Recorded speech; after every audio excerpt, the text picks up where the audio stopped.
I used to believe that betrayal came like thunder, sudden, deafening, impossible to miss. But I learned it's quieter than that. It starts with small lies, with a phone turned face down, with a sister who stops calling as often. When my husband Ethan betrayed me with my own sister, Lily, yeah. It didn't just shatter my marriage, it erased everything I thought I knew about love, family, and loyalty. I lost my job, my home, even my reflection in the mirror.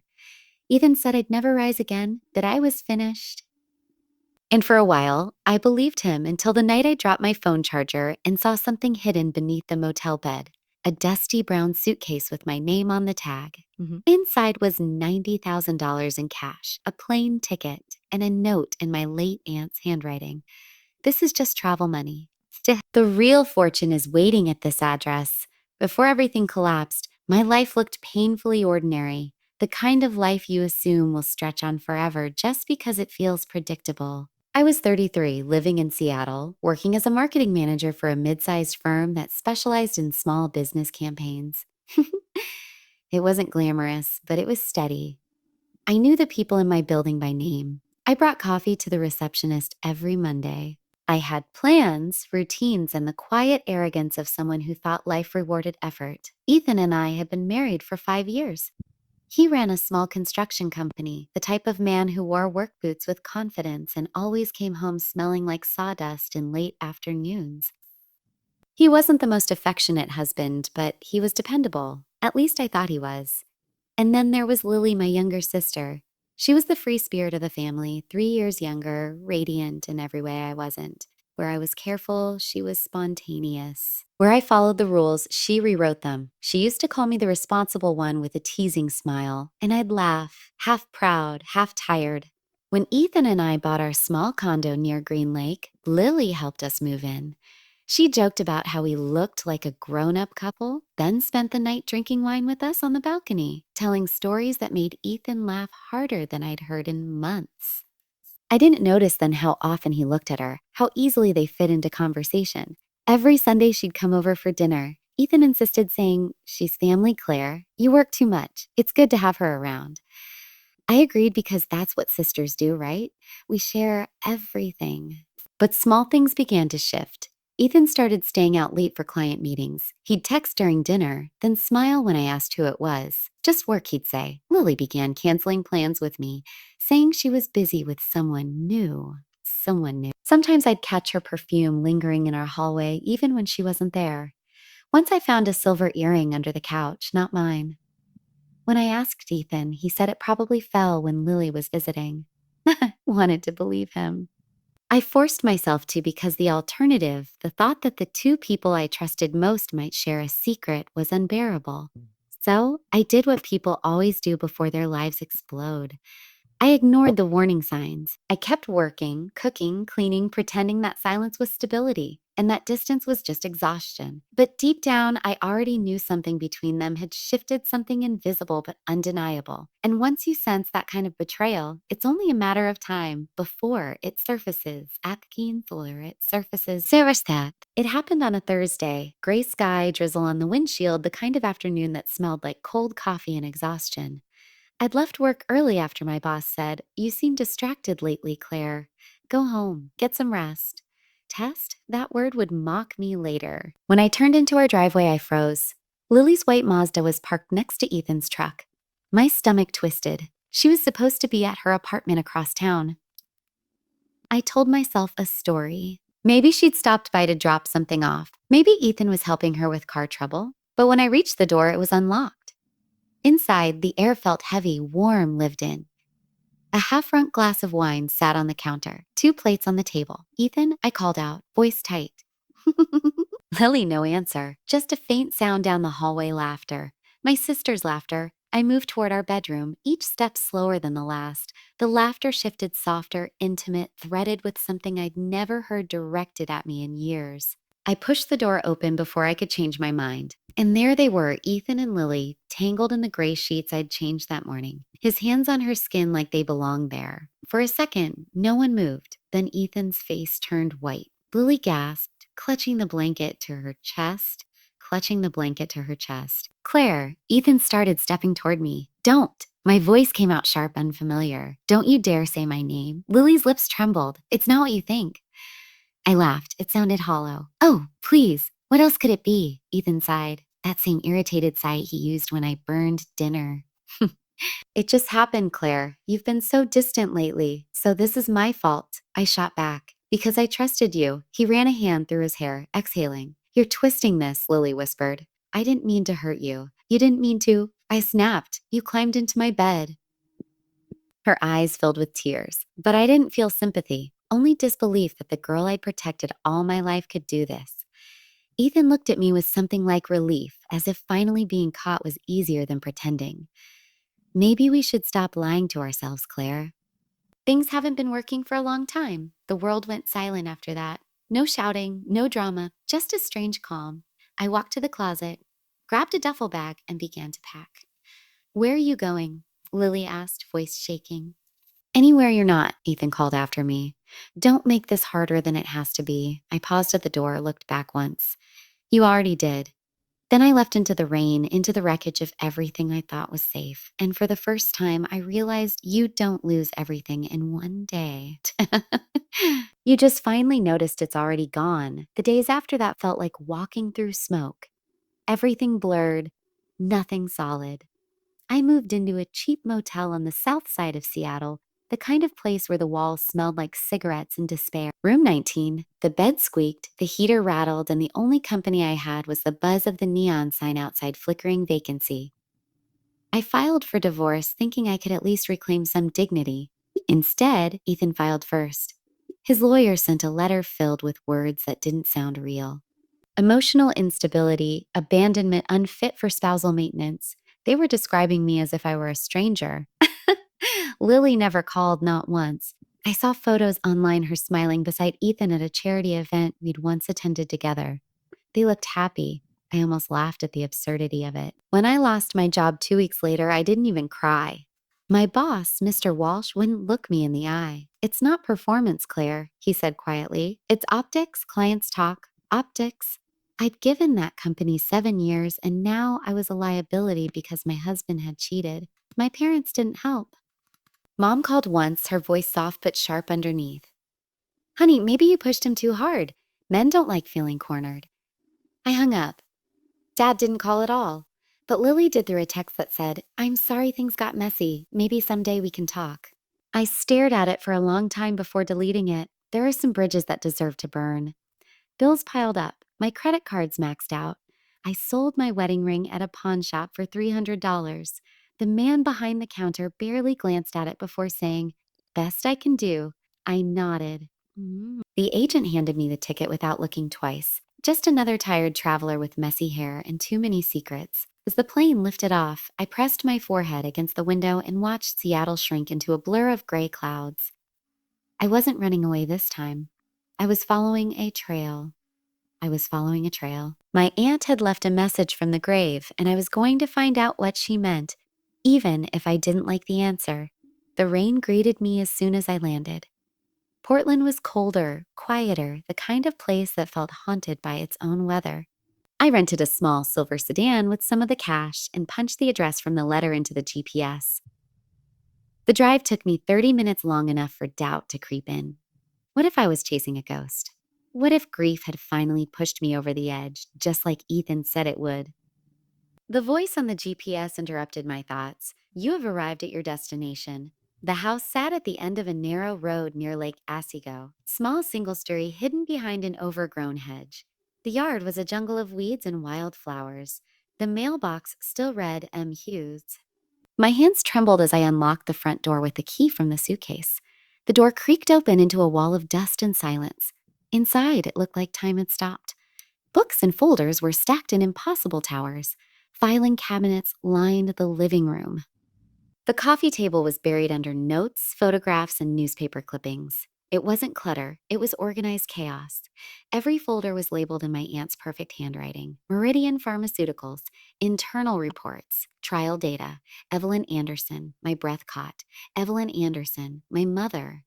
I sank to my knees beside one of the boxes and pulled out a thick folder. Inside were printed emails, company memos, financial spreadsheets.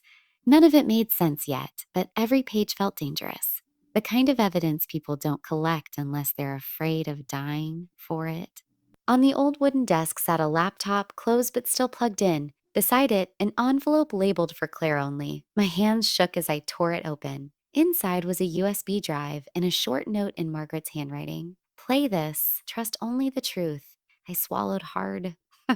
My reflection in the dark laptop screen looked like someone else, someone who had already lost too much to turn back. And it means the danger hasn't ended. I leaned closer, my heart pounding. That was the moment I realized I hadn't just inherited money. I'd inherited a war.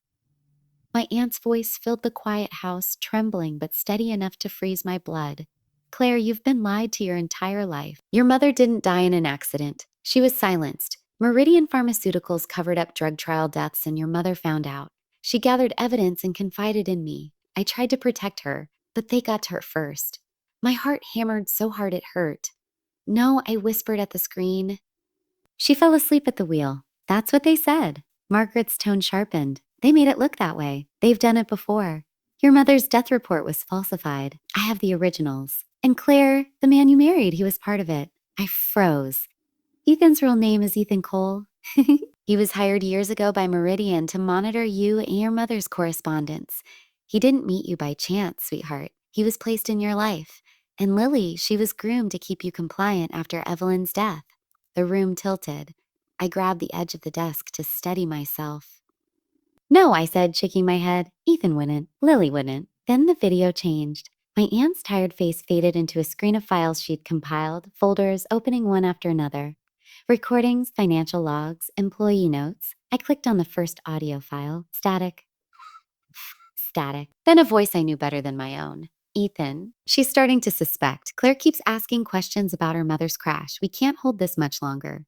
A second voice. Male. Colder. Older. Older. You know what happens if she digs too deep? Keep her distracted. That's what the sister's for. Ethan. Lily's already in. She's close to her. I'll make sure she steers her away. The sound of their voices ripped through me like glass. My knees buckled. I sank to the floor, covering my mouth to stop the scream clawing its way out. I played another recording. This one labeled Boardroom Meridian HQ. Classified. Evelyn Anderson won't back down. Anderson won't back down. See ya, the older man said. Richard Moss, Meridian CEO. If she goes to the FDA, we lose billions. Ethan, she's smart but sentimental. She's trying to protect her daughter. If we control Claire, we control Evelyn. Then the older voice. And if she won't be controlled, a pause, then casually accidents happen. My whole body went cold. Ethan had sat at my dinner table, kissed me goodnight, whispered, I love you, while planning the murder of my mother, came in shallow bursts. You killed her, I whispered to the empty room. You used me. I played one last file labeled Lily, internal line 12. She's breaking down. If she loses the job, she'll stop fighting. That's what Ethan said. She's too proud to survive without stability. Unknown voice. Good. The weaker she gets, the quieter she'll stay. That was it. My sister, my own blood, had helped destroy me. The betrayal burned hotter than grief. I wanted to throw the laptop, scream until my voice broke, but I didn't. I forced myself to listen until the end. Margaret's video reappeared. Clarier, by now you've seen enough to know what they did. I've hidden everything, the documents, the recordings, even your mother's original research. And I've built a trust fund in your name. Stocks, property, resources. It's yours, but it's more than money. It's a weapon. If you want peace, take the cash and disappear. But if you want justice, use it. She paused, coughing, blood staining a tissue she tried to hide from the camera. Agent Maria Torres at the Portland FBI office. She's the only one you can trust. Tell her Project Solace. She'll understand. Her eyes softened for a moment. Evelyn loved you, Claire. She died trying to protect you. Don't let them bury her truth. The screen went black. I sat there in the half-dark, shaking, my chest tight with too many emotions to name: grief, fury, disbelief. I remembered Ethan's words the night I caught him with Lily. Maybe it was already ruined. No, it wasn't ruined. It was designed to be from the start. A sob tore from my throat. I pressed my fists to my eyes until the tears stopped.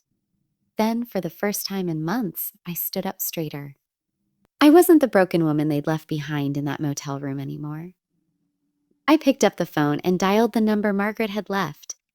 FBI Portland Field Office. a woman's voice said.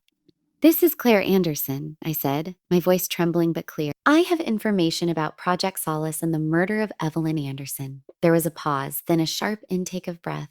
Where are you right now? At my aunt's house. Don't move, she said quickly.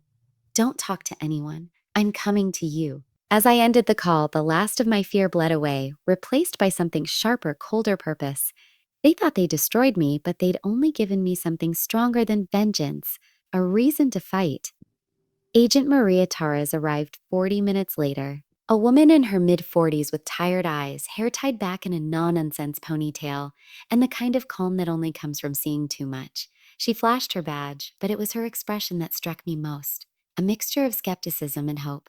Clarier Anderson? She asked. I nodded. You're Torres? She stepped past me into the house, scanning the stacks of folders and boxes. If this is what I think it is, she murmured. Your aunt was sitting on evidence worth a dozen indictments. I led her to the hidden crawl space beneath the floor where Margaret had stored the most sensitive files. Maria crouched, shining her flashlight over the labeled drawers. Meridian Board Communications, Trial Manipulations, Evelyn Anderson, Confidential, her brows furrowed. She cataloged everything. She was called paranoid, I said quietly. Turns out she was just prepared. For hours we worked side by side, logging every recording, every document, every photograph. Maria's professional detachment slowly cracked into awe. This isn't just negligence. She said it's conspiracy, financial fraud, bribery, homicide. Claire, this could take down half the pharmaceutical board. By the next morning, federal vans surrounded the property. Agents and windbreakers moved in and out, carrying boxes sealed with evidence tape. Maria never left my side. When I faltered, she handed me coffee and said, You did the right thing. Your aunt would be proud. Within a week, the headlines hit. FBI launches federal investigation into Meridian Pharmaceuticals. CEO Richard Moss under fire for fraud and data manipulation. And beneath the fold, two civilians connected to internal whistleblower case identified as Ethan Cole and Lily Anderson. Seeing their names in print was surreal. The betrayal that had felt so private now belonged to the world. Maria called me one evening from Washington. We got them, she said simply. Ethan had been arrested at his new office in Seattle. The agents found encrypted payments from Meridian deposited into offshore accounts, proof he'd been on their payroll since before he met me.